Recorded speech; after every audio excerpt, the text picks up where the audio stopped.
오늘은 창세기 14장 말씀으로 넘어가겠습니다. 창세기 14장 11절과 12절의 말씀 오늘 함께 보겠습니다. 제가 읽겠습니다.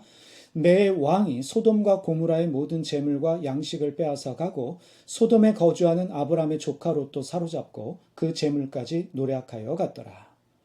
소돔성에 살고 있던 아브람의 조카 롯은 어려운 일을 당합니다. 시날 왕 아므라벨과 엘라살 왕 아리옥과 엘람 왕 그돌라오멜과 고임 왕 디달 네 왕이 연합해서 소돔과 고모라의 모든 재물과 양식을 빼앗아 갔습니다. 롯도 포로로 사로잡혔습니다. 그리고 재산도 빼앗겼습니다. 죽을 목숨이 된 것이지요. 그런데 이 일을 알게 된 아브라함이 어떻게 합니까?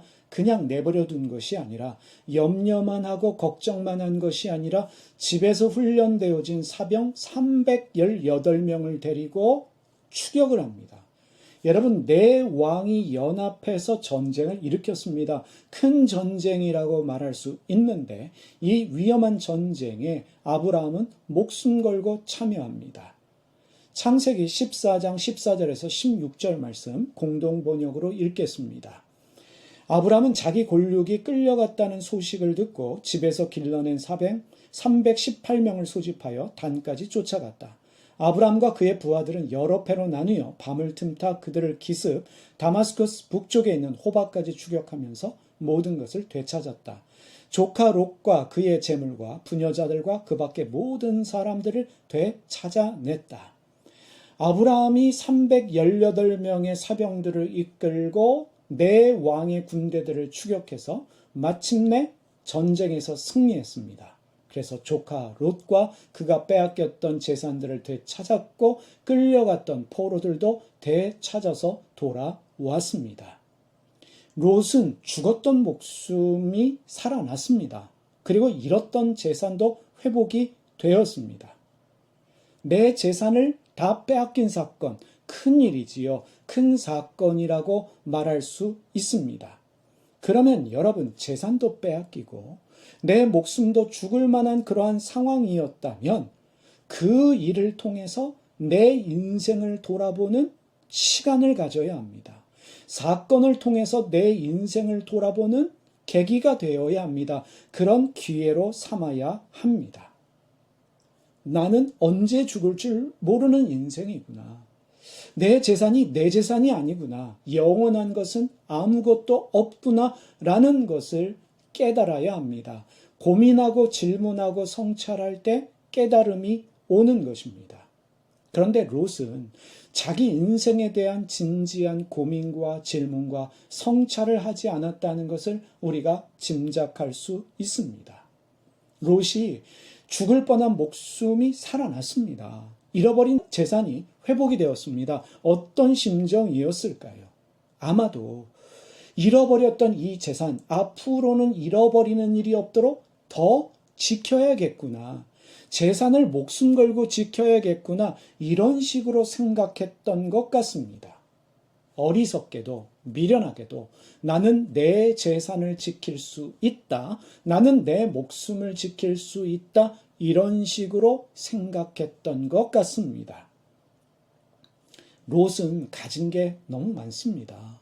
땅도 있고 집도 있고 가축도 많고 재산도 많이 있습니다. 그렇다면 재산을 빼앗겼다면 이제 더 이상 내 것이 아니잖아요. 잃어버렸어요. 그런데 회복되었다면 그 시간을 통해서 하나님이 나의 인생을 돌아보라고 주신 기회이구나 라는 것을 알고 가진 것에 대한 미련을 버렸어야 했습니다. 나는 앞으로 어떤 인생을 살아야 할까? 죽을 뻔한 목숨이에요. 언제 죽을 줄 모르는 인생, 남은 인생 어떻게 살아야 될 것인가 고민하고 질문하며 자기의 삶을 성찰하면서 이전과는 다른 삶을 살아야 했는데 롯은 소돔성을 떠나지 않고 여전히 무례하고 교만하고 악한 그들과 더불어 살면서 망하는 인생의 길로 가버렸습니다. 롯은 가진 것에 대한 미련을 버리지 못했고 삶에 대한 진지한 고민보다는 자기의 것을 지키려는 마음, 그 욕심이 더 컸던 것 같습니다. 아마도 내가 가진 땅이 값이 비싼데, 내가 소유한 집 값이 비싼데 그것을 어떻게 포기할 수 있느냐, 그런 마음이었는지도 모르겠습니다. 문제가 많은 도시예요. 사람들은 무례합니다. 교만합니다. 악합니다. 자기밖에 모르는 갑질하는 사람들이 사는 도시인데 상관이 없는 것입니다. 여러분, 소돔은 곧 망할 땅이에요. 하나님이 심판으로 망하게 될 땅인데 그 문제가 롯의 눈에는 보이지 않습니다. 사람들은 무례한데, 사람들은 악한데, 교만한데 왜 롯은 그들과 더불어 살고 싶었던 것일까? 그들이 부자였기 때문에, 부자가 가진 재산이 부러워서 그들과 함께 살고 싶었던 것은 아닐까? 욕심이 있으면 사람의 본심이 보이지 않습니다. 그들의 성품, 그들의 인격이 보이지 않고 그들이 가진 재산만 눈에 보이는 법입니다. 그 도시가 어떤 도시라고 상상이 되십니까? 돈이 제일 중요하기 때문에 돈으로 사람을 사귀고, 돈이 없으면 철저히 사람을 업신여기고 무시하는 그런 도시입니다. 그런 도시에 살아서 사람이 진정으로 행복할까요? 롯의 눈에는 그러한 것이 보이지 않습니다. 비싼 땅, 비싼 집, 그것만 보이는 것이에요. 나의 삶을 돌아보면서 삶에 대한 고민과 질문과 성찰보다는 집값, 땅값, 내 재산 불리는 것에 더 관심이 많고, 재산 때문에, 집값 때문에 행복하고 불행한 삶을 살았던 사람, 그가 롯이라고 감히 말할 수 있습니다. 그래서 롯이 망했습니다. 자기 삶에 대한 진지한 고민과 성찰이 없었기 때문에 망한 것입니다. 여러분, 사람이 죄를 지어서 망하는 것이 아닙니다. 회개가 없기 때문에 망하는 것이에요. 사람이 돈이 없어서 망할까요? 돈 있어도 망합니다. 그 증거가 소돔 사람들입니다. 조카 롯입니다. 사람이 자기 삶에 대한 질문이 없으면, 고민이 없으면, 성찰이 없으면 망하는 법입니다. 신앙도 마찬가지입니다.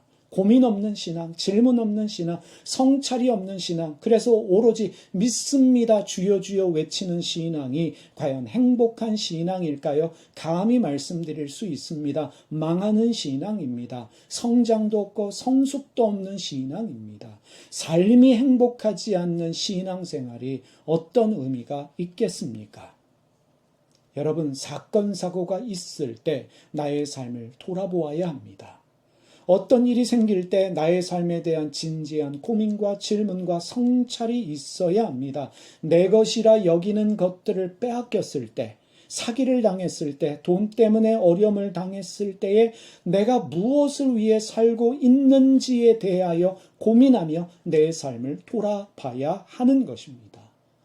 나는 무엇을 위해서 인생을 살아가고 있는가? 나는 앞으로 무엇을 위해서 남은 인생을 살아가야 하는가? 고민해야 합니다. 질문하며 성찰해야 합니다. 그래야 인생의 변화가 생기고 행복으로 나아갈 수 있습니다.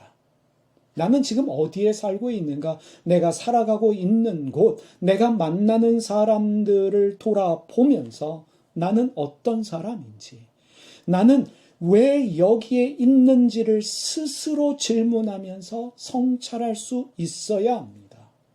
만약에 여러분들이 죽을 뻔한 사건을 경험했다면, 어떤 질병에 걸렸던지 아니면 교통사고를 당했던지, 우리는 우리 삶을 돌아볼 수 있어야 합니다. 언제 죽을지 모르는 인생이구나. 그러면 얼마나 남은지 모르는 그 인생을 어떻게 살아야 할지에 대한 고민이 있어야 하는 것입니다. 내 인생에 진짜 소중한 것이 무엇일까? 돈인가? 나는 왜 이 직업을 가지고 있는가? 고민하고 질문하며 성찰할 수 있을 때 인생이 행복해질 수 있습니다.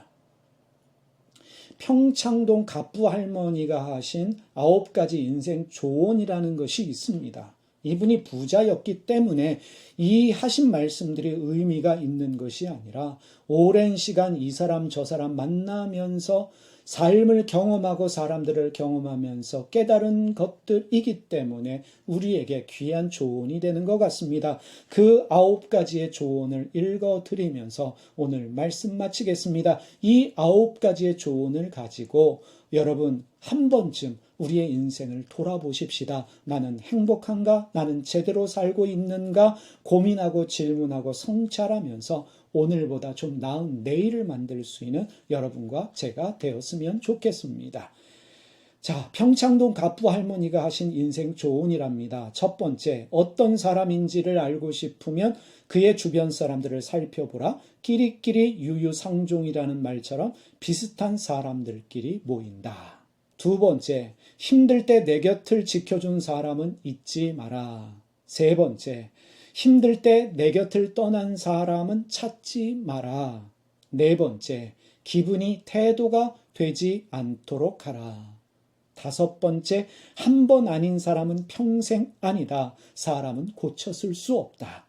여섯 번째, 돈은 함부로 빌려주지 마라. 돈도 사람도 전부 잃을 수 있다. 일곱 번째, 누군가에게 기대도 기대하지도 마라. 기대하지 않으면 실망도 없다. 여덟 번째, 마음은 주는 만큼 받을 수 있는 것이 아니다. 마지막 9번째입니다. 내 곁에 끝까지 남는 건 나밖에 없다. 나 자신이 제일 절친이니 나를 제일 사랑해 주어라. 여러분, 오늘도 복된 하루 되시기를 주님의 이름으로 축복합니다. 기도하고 우리 주기도문으로 마치겠습니다. 하나님 아버지, 오늘도 고민하고 질문하며 성찰할 수 있는 날이 되게 하여 주시옵소서. 우리에게 사건, 사고가 있을 때에, 우리에게 어려움이 닥칠 때에 단순히 문제만 생각하는 것이 아니라 우리의 삶과 우리의 신앙에 대해서 돌아보게 하여 주시고, 나는 어디서 무엇을 하고 있는지 생각하게 하시고 갈등하게 하시고, 그러므로 어제보다 나은 오늘을 만들 수 있는, 오늘보다 나은 내일을 만들 수 있는 우리의 삶이 되게 하여 주시옵소서. 오늘도 주님의 말씀 가운데 고민하며 질문하며 성찰하는 하루가 되게 하실 줄 믿습니다. 예수님의 이름으로 기도드립니다. 아멘.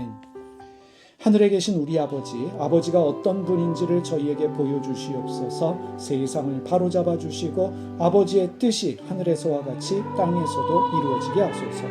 오늘 저희에게 일용할 양식을 주시고 저희에게 빚진 사람들의 빚을 탕감하여 준 것 같이 저희 빚을 탕감하여 주시옵소서. 저희를 유혹에 빠지지 않게 하시고 나쁜 일을 당하지 않게 하소서.